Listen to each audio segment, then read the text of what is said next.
Nah, lalu apakah Pilkada DKI 2017 akan minim dengan calon yang bisa bertarung dengan Ahok? Dan kenapa partai politik saat ini belum berani memunculkan calonnya? Nah, untuk itu kita akan diskusikan pada sore hari ini ya, Anggi ya. Siapa aja, Anggi? Sudah ada sejumlah narasumber di sini. Di sebelah saya sudah ada Mbak Ratna Sarumpait. Kita nyebutnya budayawan ya, Mbak ya. Oke, selamat sore Mbak Ratna. Selamat sore. Juga sudah ada Mas Muhammad Triandika, pengamat politik. Selamat sore. Selamat sore, Mbak. Posisinya di tengah-tengah, karena memang di tengah nanti. Komposisinya. Semua punya pendapat yang Iya, berbeda-beda. Ada Mas Sinarto Wijaya juga. Selamat sore Mas Sinarto. Selamat sore. Iya. Kenapa nggak di tengah nih kalau gitu? Soalnya Posisi kita di tengah. Nggak boleh ada dua yang di tengah ya? Kalau nanti tenang semua, satu aja di tengah gitu. Oke, kalau kita melihat ini, Bener saya nggak ke tadi ya? Pertanyaan itu tadi aja tuh. Ahok sendirian, bener nggak sih nggak ada lawan? nggak ada Ahok lawan yang lagi? berani nih. Kalau Mbak, saya ke Mbak Ratna dulu deh. Benar nih Mbak, nggak ada lawan yang berani untuk menyaingi Ahok. Saya nggak ada lawan ini katanya Ahok. Saya pikir itu klaim yang terlalu dibesar-besarkan ya, dan nggak baik, nggak sehat. Nah, kalau klaim ini belum apa-apa udah dimunculkan karena kita mau pilgub ya, jadi tidak boleh sampai nanti mentok akhirnya cuma satu calon, itu juga bahaya ya kan.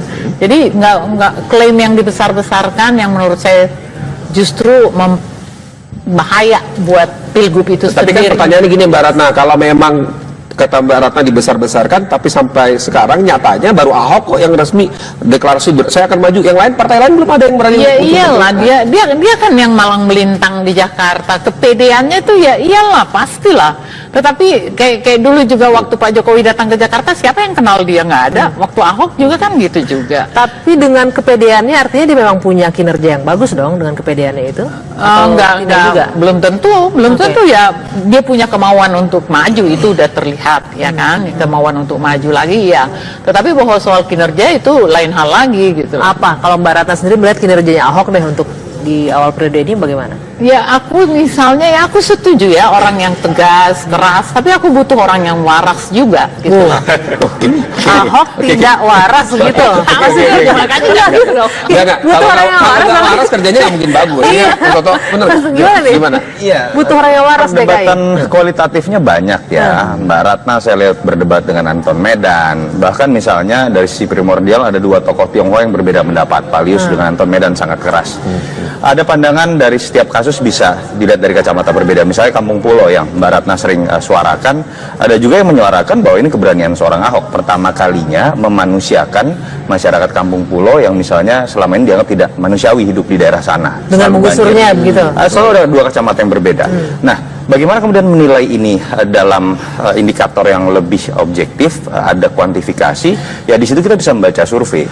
Survei yang muncul mengatakan contoh Tapi aku kepuasan ketidakwarasan itu tidak soal pengurusan, pengusuran loh. ya banyak hal lah. Banyak Kalau banyak saya ya tidak kinerja secara keseluruhan toh. Iya. Iya. Ya, salah satu poin contohnya. Contoh kepuasan publik. Kepuasan publik ada dua survei terbaru bulan Januari oleh CSIS dan Populi bulan Februari. Rata-rata angka antara 58 sampai 67%. Kalau pertanyaannya itu cukup baik atau tidak, mitos dalam sejarah pilkada kita kalau di atas 70% tingkat kepuasan publik biasanya yang ngangkat kaki pun akan menang. Lalu kalau 50 sampai 60% sampai 70%, most likely dia masih akan berpeluang besar.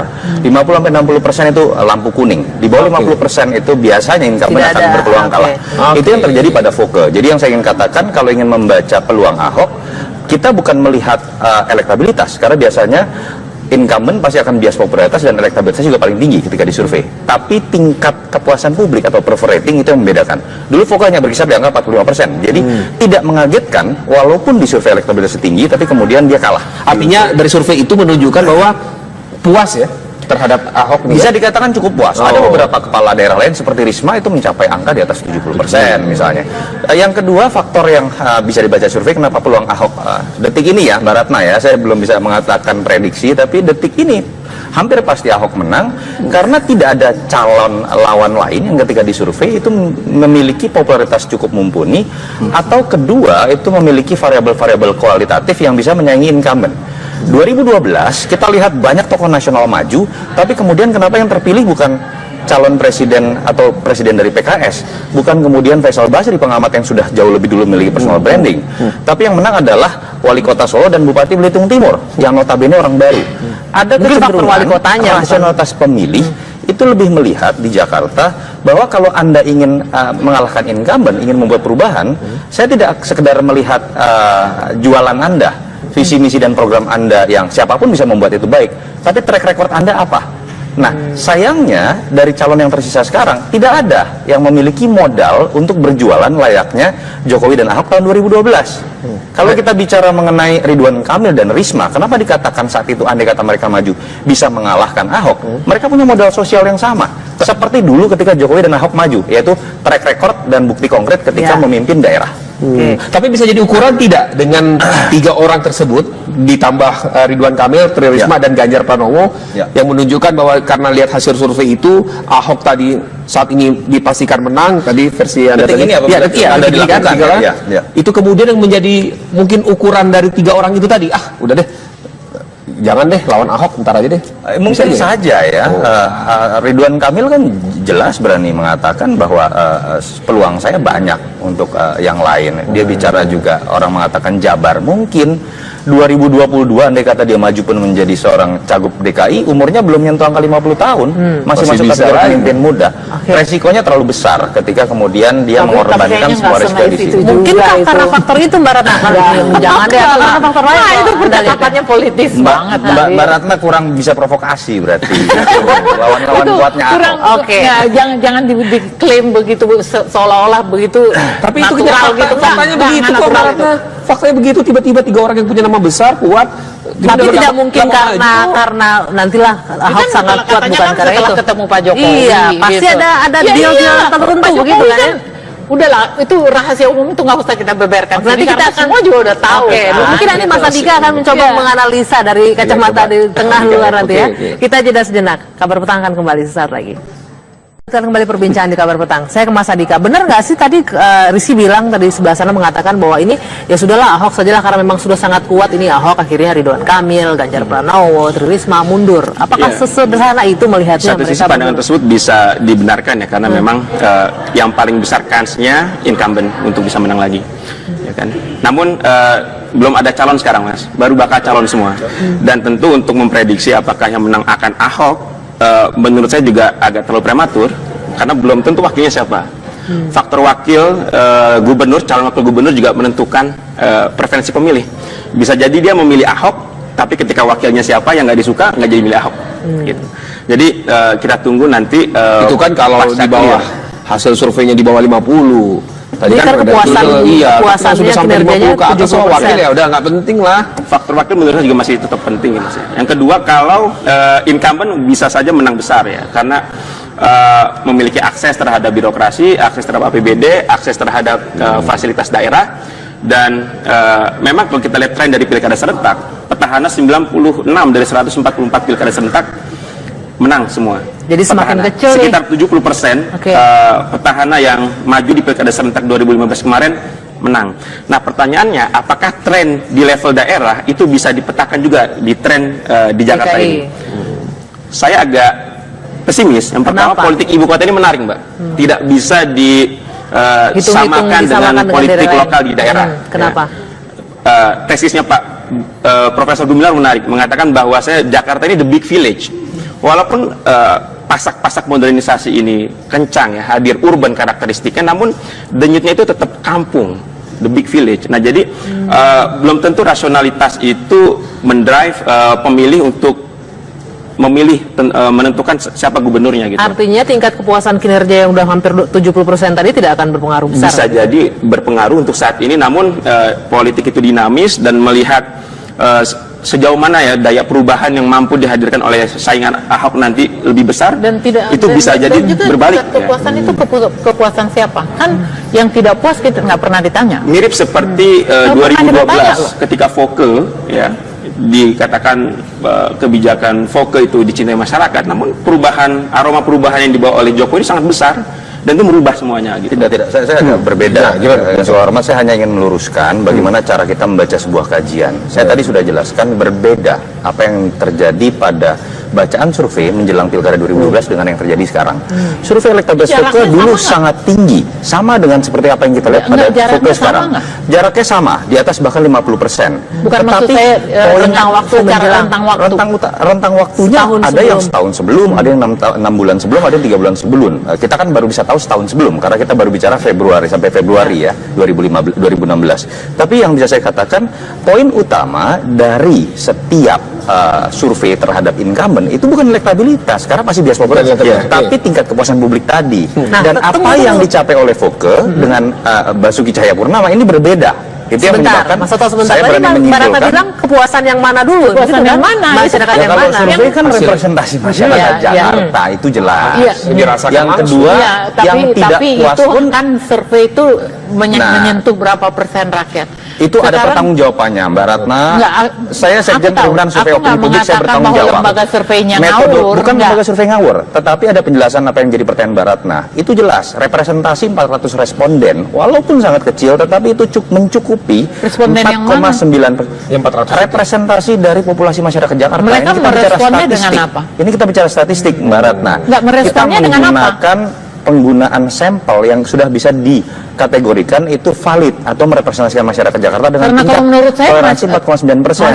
Kecuali Mbak Ratna kepuasannya di mana? tidak. Dari segi apa? Nah, ya, ukuran dari mana? Ukuran apa? kepuasan Saya di bidang tidak apa? bicara faktor kualitatif, tapi ketika ditanyakan Anda puas atau tidak, jelas bisa dibuktikan secara valid. 67% dalam survei CSIS itu menyatakan puas misalnya. Bahwa kemudian kita bisa menggali lebih jauh melalui riset-riset kualitatif, puasnya di mana, tidak puasnya di mana, kita butuh survei yang lain. Itu kita bicara hal yang berbeda. Saya harus meluruskan riset terlebih dahulu. Artinya Mbak Ratna, survei mengatakan orang-orang yang tidak puas seperti Mbak Ratna, ternyata secara nominal jumlahnya tidak besar. Saya belum tentu nggak puas loh. Kenapa itu tidak menjadi mayoritas dan dominan? Saya nggak itu kita menakutkan ya, nanti dulu. Lain. Saya tuh nggak menakutkan toh. Yang menakutkan itu adalah rakyat kecil yang nggak puas. Ya, rakyat kecil. Ya, jangan pernah anggap kecil. Ini klaim Mbak Ratna. Jangan pernah anggap enteng rakyat kecil yang tidak bersuara. Tapi jangan juga mengklaim rakyat kecil ketika bukan, Mbak Ratna ini tidak bukan, bisa saya nggak bukti mengklaim bahwa Anda rakyat sudah kecil. Saya nggak mewakili rakyat kecil. Ada sama sekali kalimat atau riset yang menunjukkan bahwa ini tidak merepresentasikan rakyat kecil. Malah riset ini juga membaca bagaimana persepsi publik dari kelas A, B, C, D, dan E. Apakah saya mengatakan Ahok tidak kemudian memiliki banyak masalah? Tidak. Masalah macet itu masih dianggap bermasalah. Kriminalitas itu bisa dianggap masih belum memuaskan. Penggusuran dia itu bermasalah buat saya. Ya, itu menurut Mbak Ratna. Loh, tapi kemudian sekarang kan gini dalam aja, beberapa ada kasus nggak keadilannya? Kenapa kalau selama Ahok ini penggusuran selalu rakyat kecil dan dia hadapkan dengan undang-undang, dan kalau udah undang-undang bicara rakyat tidak berdaya. Tetapi kalau kayak misalnya Pluit yang juga bermasalah, yang juga tanah negara, kalau berdebat dia nggak kualitatif berani. seperti Artinya itu, ke depan harus ada keadilan seperti itu juga kan? orang bisa kemudian menggunakan kacamata lain. Kenapa kemudian rusun di Cipinang Besar Selatan, jangan rusun ngomong di Jatinegara rusun dulu Barat yang digunakan kemudian untuk merelokasi misalnya Kampung Pulau, itu tidak dianggap sebagai hal positif. Contoh itu kacamata lain harus kita hormati. Aja maksud saya, contoh lain, kalau ada masyarakat kecil, kalau masyarakat kecil digusur, Ahok misalnya memberikan proyek-proyek kepada kolega. Enggak, Mbak Ratna sudah pernah mengatakan itu. Tadi Mbak Ratna juga katakan. Ya, tetapi tempat di mana si Ahok tinggal aja itu kan bermasalah. Kelapa Gading kan bermasalah. Maksud saya paling tidak satu-satu lah. Satu punya rakyat, satu punya elit. Tebet Green, Tebet Green dan sebuah mall di Kuningan itu misalnya disegel. Jangan. Mbak Ratna menggunakan satu contoh dan digeneralisasi. Saya hanya ingin memberikan contoh. Tidak bisa kita gunakan satu persatu contoh. Kemudian kita generalisir, apalagi mendikotomikan elit dengan rakyat itu berbahaya, Mbak Ratna. Ini kan bicara teknis kerja hasil yang sudah di-output, yang sudah dikeluarkan. Ini kan output dari Ahok, karena incumbent memang ada hasilnya nyata. Tentu ada yang puas, ada yang tidak puas. Itu kan survei tadi kan. Ya kalau saya sih mau dibilang berbahaya mau enggak, aku menuntut keadilan dalam penggusuran misalnya. Itu kan satu aspek. Bisa loh itu sebenarnya yang paling menguasai tanah-tanah Jakarta itu bukan rakyat kecil loh. Kita tidak fokus bicara penggusuran ya. Kita bicara soal sosok. Nggak seberapa lagi rakyat kecilnya. Adalah ada Ahok yang sudah pasti maju. Nah, Mas Andika, ini kan kinerja nih tadi ya. Seperti inilah masyarakat paling tidak sudah mewakili kan satu persatu. Ada gambaran lah ini ada gambaran seperti ini yang terjadi di DKI. Nah, apakah memang survei itu tadi kan satu sisi sudah bisa jadi jaminan dong, satu sisi bagi si calon, ya kan, hasil surveinya bagus, puas ya dia maju. Tapi satu sisi suara seperti Mbak Ratna ada juga dong tentu yang kontra. Nah, ini bagaimana? Ya, Jakarta ini punya stok pemimpin daerah yang banyak, yang berkualitas.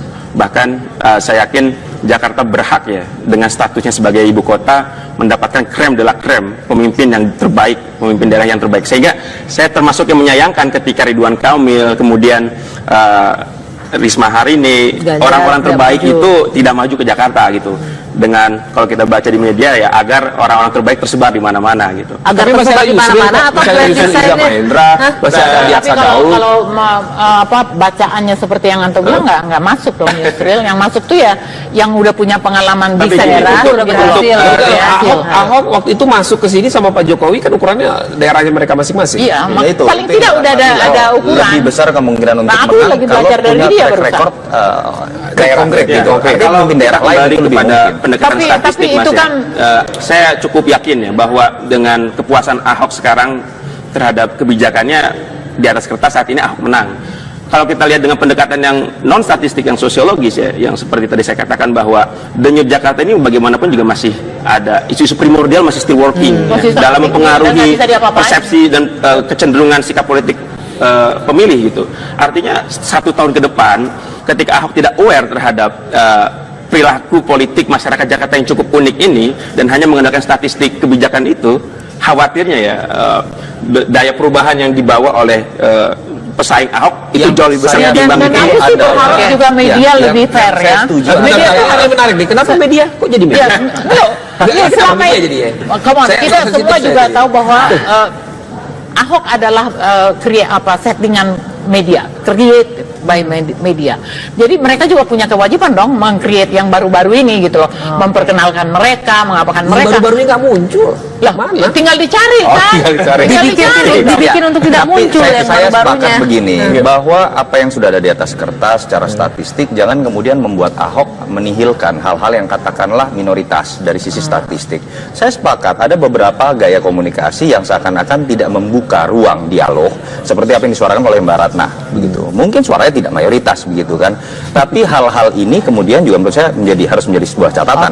Karena kepemimpinan seorang gubernur DKI itu dilihat bukan hanya oleh masyarakat Jakarta. Orang melihat permukaan sukses ya. Oh iya berhasil. Teman saya atau sahabat saya puji-puji Ahok. Rat emang harus seperti Ahok. Gak banjirat setiap minggu di Keruk. Begitu itu saya bilang, saya terus ngeliatin aja ya, memang orang menilainya kan dari gitu-gituan ya, tetapi begitu banjir terus dia maki-maki juga gitu. Baiklah, yang pasti kita akan menunggu siapa kalau Ahok jangan-jangan mau berdialog dengan Barat. Waktu sudah habis, saya sekali waktu kita terbatas, saya jelas kita akan tunggu siapa yang berani muncul yang akan berani muncul nanti. Kalau Rutang masih akan kami lanjutkan lebih usai jeda sesaat lagi. Kajian, saya tadi sudah jelaskan berbeda apa yang terjadi pada bacaan survei menjelang Pilkada 2012 dengan yang terjadi sekarang. Survei elektabilitas Voke dulu sangat tinggi, sama dengan seperti apa yang kita lihat pada Voke sekarang. Jaraknya sama, di atas bahkan 50%. Bukan maksud saya rentang waktu, rentang waktunya ada yang setahun sebelum, ada yang 6 bulan sebelum, ada yang 3 bulan sebelum. Kita kan baru bisa tahu setahun sebelum, karena kita baru bicara Februari sampai Februari ya 2016. Tapi yang bisa saya katakan, poin utama dari setiap survei terhadap incumbent itu bukan elektabilitas, karena pasti bias populer, tapi tingkat kepuasan publik tadi. Dan apa yang dicapai oleh Voke dengan Basuki Cahayapurnama ini berbeda. Itu yang menyebabkan saya berani menyimpulkan. Bilang kepuasan yang mana dulu? Kepuasan yang mana? Masyarakat yang mana? Survei kan representasi masyarakat Jakarta itu jelas. Yang kedua, yang tidak puas pun kan survei itu menyentuh berapa persen rakyat. Itu ada pertanggungjawabannya, Mbak Ratna.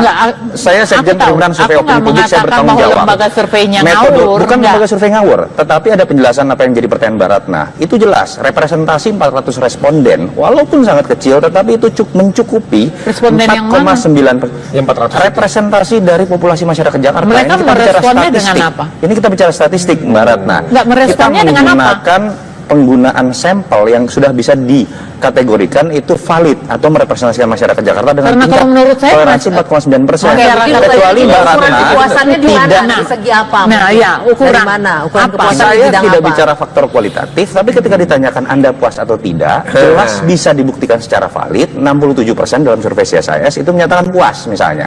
Bahwa kemudian kita bisa menggali lebih jauh melalui riset-riset kualitatif, puasnya di mana, tidak puasnya di mana, kita butuh survei yang lain. Itu kita bicara hal yang berbeda. Saya harus meluluskan riset terlebih dahulu.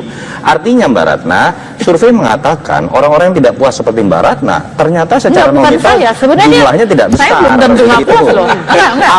Kenapa itu tidak menjadi Kalau saya mayoritas sih dan nggak, dominan? saya nggak Itu kita menakutkan ya. butuh Nanti riset dulu. lain. Saya tuh nggak menakutkan toh. Yang Saya tidak menakutkan itu mengatakan adalah menakutkan. rakyat kecil yang nggak puas. Ya, rakyat kecil. Ya, ini kan klaim jangan Mbak pernah Ratna. anggap kecil. Ini klaim Mbak Ratna. Jangan tentu pernah saja. anggap enteng rakyat Betul. kecil yang tidak bersuara. Tapi jangan juga mengklaim rakyat kecil Loh, ketika bukan. Mbak Ratna Ini tidak bukan, bisa saya nggak bukti bahwa mengklaim Anda rakyat sudah kecil. Saya nggak mewakili mewakili. semua rakyat Saya kecil. bukan Bukan saya, bukan bukan secara saya. pribadi, Saya tapi nggak bicarakan mewakili tadi. rakyat kecil. Tidak ada sama sekali kalimat Mas. atau riset yang menunjukkan Ya, ini bahwa ini hasil tidak survei. merepresentasikan rakyat kecil. Malah riset ini juga membaca bagaimana persepsi publik dari kelas A, B, C, D, dan E. Apakah saya mengatakan Ahok tidak kemudian memiliki banyak masalah? Tidak. Masalah macet itu masih dianggap bermasalah. Kriminalitas itu bisa dianggap masih Enggak, belum itu memuaskan. penggusuran dia itu bermasalah buat Ya saya. itu menurut Mbak Ratna. Loh, Tapi kemudian sekarang kan gini dalam aja, beberapa ada kasus nggak keadilannya? Kenapa kalau selama Ahok ini penggusuran selalu rakyat kecil dan dia hadapkan dengan undang-undang. Dan kalau udah undang-undang bicara, rakyat tidak berdaya. Tetapi kalau kayak misalnya Pluit yang juga bermasalah, yang juga tanah negara, Kalau berdebat dia nggak berani. kualitatif seperti Artinya itu, ke depan contoh. harus ada keadilan seperti itu juga kan? orang bisa kemudian menggunakan kacamata lain. Kenapa kemudian rusun di Cipinang Besar Selatan, Enggak, jangan rusun ngomong di Jatinegara rusun dulu deh. Barat yang digunakan kemudian untuk merelokasi misalnya Kampung Pulau, Dipakai, itu ya. tidak dianggap sebagai hal positif. Contoh Loh, itu kacamata sih lain harus positif kita hormati. aja. Maksud saya, Contoh kalau lain, ada Mbak masyarakat Ratna kecil, misalnya kalau masyarakat sering kecil digusur, mengkritik Ahok misalnya kenapa? memberikan proyek-proyek kepada Ya, kolega. kamu ngomong terus. Mbak Ratna Nggak, sudah yang pernah saya mau mengatakan itu. Tadi Mbak Ratna juga kita kan katakan. itu. Oke. Ya, tetapi Ya, tempat di mana si Ahok tinggal aja itu kan bermasalah. Oke. Kelapa Gading kan bermasalah. Ya, Maksud saya paling tidak Tebet satu-satu Green lah. kemudian Satu disegel, punya itu rakyat, positif satu tidak? punya elit. Loh, gitu loh. Imbang Green. gitu. Iya, Tebet imbang. Green dan sebuah mall di Kuningan itu misalnya disegel. Enggak, jangan. Loh, Mbak Ratna menggunakan satu contoh dan digeneralisasi. Saya hanya ingin Ada juga. memberikan contoh. Tidak bisa kita gunakan satu persatu contoh. Kemudian Enggak, kita generalisir, apalagi mendikotomikan elit dengan rakyat itu berbahaya, Mbak Ratna. Bukan, Ini kan bicara teknis kerja hasil yang Ya, sudah di ya, ya. output yang Itu sudah berbahaya dikeluarkan. sekali, Ini kan output Mbak ya, Ratna. output Tidak dari bisa. Ahok karena incumbent memang ada hasilnya nyata. Ya. Tentu ada yang puas, ada yang tidak puas. Itu kan Oke. survei tadi kan. Ya kalau saya sih mau Oke. dibilang berbahaya mau enggak, aku menuntut keadilan dalam Iya. penggusuran misalnya. Oke, Saya itu kan Iya, satu enggak, aspek. nggak bisa loh itu. Iya. Sebenarnya yang Penggusuran. paling menguasai tanah-tanah Jakarta itu bukan rakyat Iya. kecil loh. Oke, kita Rakyat tidak kecil fokus itu bicara sebenarnya penggusurannya. nggak seberapa, Oke. Kita bicara soal sosok Nggak seberapa bahwa yang akan lagi memimpin rakyat DKI kecilnya. adalah ini ada Ahok yang sudah pasti maju. Nah, Mas Andika, ini kan kinerjanya tadi ya. Seperti inilah masyarakat paling tidak sudah mewakili kan satu Ada persatu gambaran ini, lah, ini ada yang puas, gambaran ada yang seperti tidak ini yang puas. terjadi di DKI. Nah, apakah memang survei itu tadi kan satu sisi sudah bisa jadi jaminan dong, satu sisi bagi si calon, ya kan hasil surveinya bagus, puas ya dia maju. Tapi satu sisi suara seperti Mbak Ratna ada juga dong tentu yang kontra. Nah, ini bagaimana? Ya, Jakarta ini punya stok pemimpin daerah yang banyak, yang berkualitas. Bahkan saya yakin Jakarta berhak ya dengan statusnya sebagai ibu kota mendapatkan krem de la krem, pemimpin yang terbaik, pemimpin daerah yang terbaik. Sehingga saya termasuk yang menyayangkan ketika Ridwan Kamil, kemudian Risma Harini, Ganjar orang-orang tidak terbaik maju. itu tidak maju ke Jakarta gitu. Dengan kalau kita baca di media ya agar orang-orang terbaik tersebar di mana-mana gitu. Agar Tapi masih tersebar ada di Yusril mana-mana kok, atau masih ada plan Yusril Iza desainnya? Mahendra, Hah? masih ada Tapi Adiaksa kalau Daud. bacaannya seperti yang Anto bilang nggak masuk dong Yusril. Yang masuk tuh ya yang udah punya pengalaman di Tapi daerah, untuk- udah untuk- berhasil. untuk ya. Ahok waktu itu masuk ke sini sama Pak Jokowi kan ukurannya daerahnya mereka masing-masing. Iya, Ya, itu. paling Itu tidak yang udah ada tadi, ukuran. lebih besar kemungkinan untuk Nah, aku menang lagi kalau belajar dari punya dia track barusan. record daerah konkret gitu. gitu. Oke. Oke. Kalau pemimpin daerah lain Kembali itu lebih kepada mungkin. pendekatan Tapi statistik itu Mas ya. kan- Saya cukup yakin ya bahwa dengan kepuasan Ahok sekarang terhadap kebijakannya di atas kertas saat ini Ahok menang. kalau kita lihat dengan pendekatan yang non statistik, yang sosiologis ya, yang seperti tadi saya katakan bahwa denyut Jakarta ini bagaimanapun juga masih ada isu. Nah, lalu apakah Pilkada DKI 2017 akan minim dengan calon yang bisa bertarung dengan Ahok? Dan kenapa partai politik saat ini belum berani memunculkan calonnya? Nah, untuk itu kita akan diskusikan pada sore hari ini ya, Anggi ya. Siapa aja, Anggi? Sudah ada sejumlah narasumber di sini. Di sebelah saya sudah ada Mbak Ratna Sarumpait. Kita nyebutnya budayawan ya, Mbak ya. Oke, selamat sore Mbak Ratna. Selamat sore. Juga sudah ada Mas Muhammad Triandika, pengamat politik. Selamat sore. Selamat sore, Mbak. Posisinya di tengah-tengah, karena memang di tengah nanti. Komposisinya. Semua punya pendapat yang Iya, berbeda-beda. berbeda. Ada Mas Yunarto Wijaya juga. Selamat sore Mas Yunarto. Selamat sore. Iya. Kenapa nggak di tengah nih kalau gitu? Kita soalnya. Posisi kita di tengah. Nggak boleh ada dua yang di tengah ya? Kalau nanti tenang semua, satu aja di tengah gitu. Oke, kalau kita melihat ini, Bener saya nggak ke tadi ya? Pertanyaan itu tadi aja tuh. Ahok sendirian, bener nggak sih nggak ada lawan? nggak ada Ahok lawan yang lagi? berani nih. Kalau Mbak, saya ke Mbak Ratna dulu deh. Benar nih Mbak, nggak ada lawan yang berani untuk menyaingi Ahok. Saya nggak ada lawan ini katanya Ahok. Saya pikir itu klaim yang terlalu dibesar-besarkan ya, dan nggak baik, nggak sehat. Nah. Kalau klaim ini belum apa-apa udah dimunculkan, karena kita mau pilgub ya, jadi tidak boleh sampai nanti mentok akhirnya cuma satu calon, itu juga bahaya ya kan.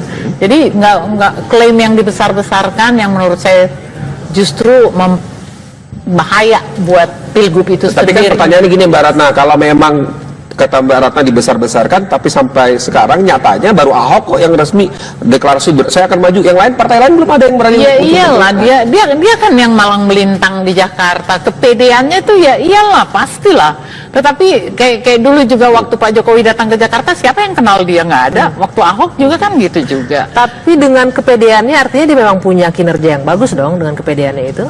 Atau tidak Enggak, juga? belum Oke. tentu ya. Dia punya kemauan untuk maju, itu udah terlihat ya kan, kemauan untuk maju lagi ya. Tetapi bahwa soal kinerja itu lain hal lagi gitu. Apa kalau Mbak Ratna sendiri melihat kinerjanya Ahok deh untuk di awal periode ini bagaimana? Ya aku misalnya ya aku setuju ya orang yang tegas, keras, tapi aku butuh orang yang waras juga gitu loh.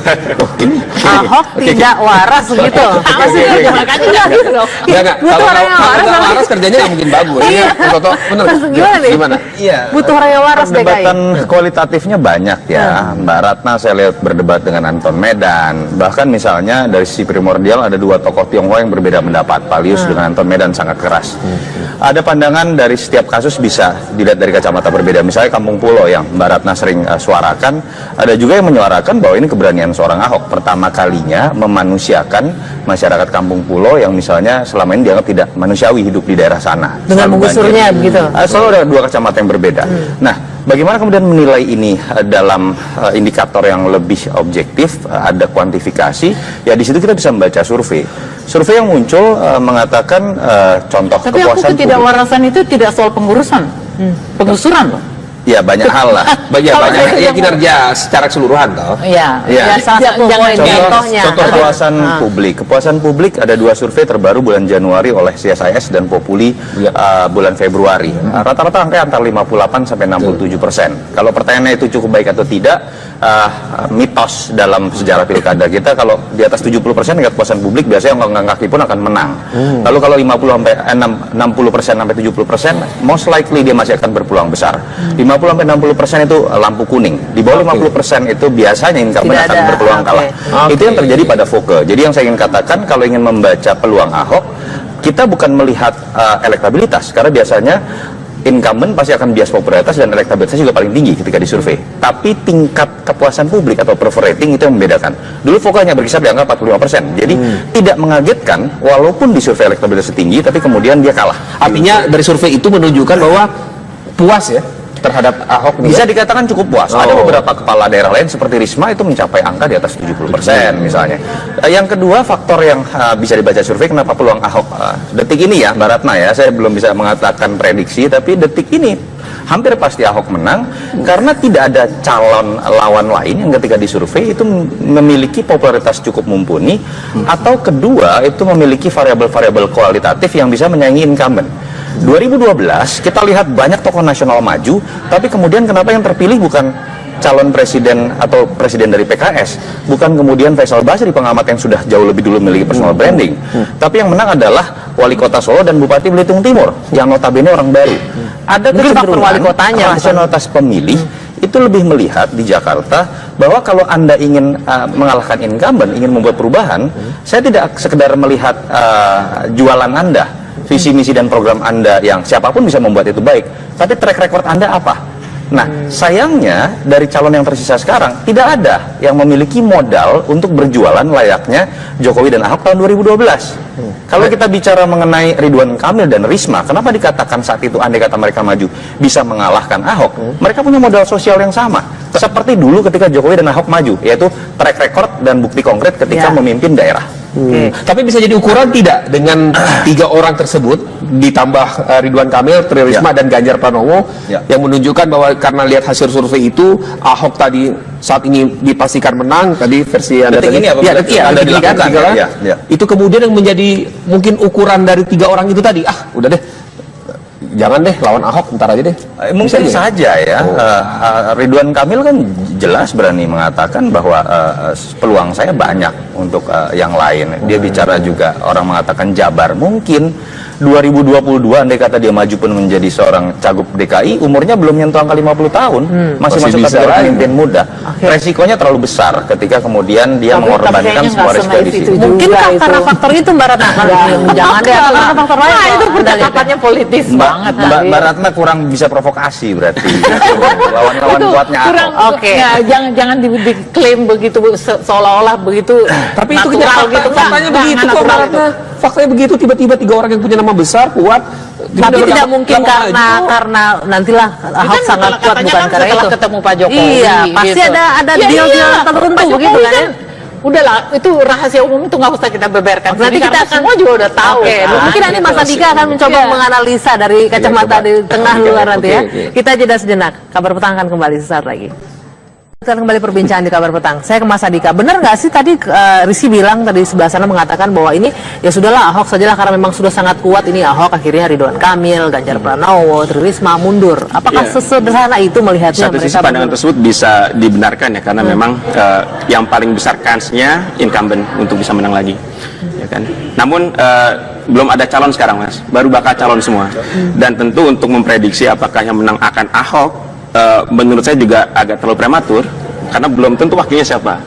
Faktor wakil gubernur, calon wakil gubernur juga menentukan preferensi pemilih.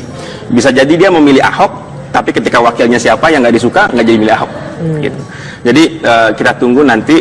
Itu kan kalau di bawah hasil surveinya di bawah 50. Tadi kan kepuasannya sampai 50 ke atas wakil ya udah nggak penting lah. Faktor wakil menurut saya juga masih tetap penting ya Mas. Yang kedua kalau incumbent bisa saja menang besar ya karena memiliki akses terhadap birokrasi, akses terhadap APBD, akses terhadap fasilitas daerah dan memang kalau kita lihat tren dari pilkada serentak, petahana 96 dari 144 pilkada serentak menang semua. Jadi semakin petahana. kecil sekitar 70% petahana yang maju di pilkada serentak 2015 kemarin menang.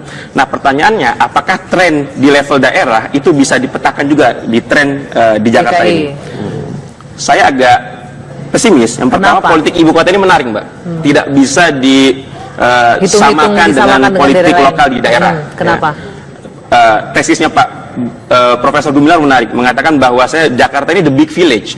Walaupun pasak-pasak modernisasi ini kencang ya, hadir urban karakteristiknya, namun denyutnya itu tetap kampung, the big village. Nah jadi belum tentu rasionalitas itu mendrive pemilih untuk memilih menentukan siapa gubernurnya gitu. Artinya tingkat kepuasan kinerja yang udah hampir 70% tadi tidak akan berpengaruh besar. Bisa jadi berpengaruh untuk saat ini, namun politik itu dinamis dan melihat sejauh mana ya daya perubahan yang mampu dihadirkan oleh saingan Ahok nanti lebih besar dan tidak itu bisa jadi berbalik. Kepuasan itu kepuasan siapa? Kan yang tidak puas kita nggak pernah ditanya. Mirip seperti 2012 ketika Foke ya dikatakan kebijakan Foke itu dicintai masyarakat, namun aroma perubahan yang dibawa oleh Jokowi sangat besar dan itu merubah semuanya gitu. Tidak, saya agak berbeda. Dengan segala hormat saya hanya ingin meluruskan bagaimana cara kita membaca sebuah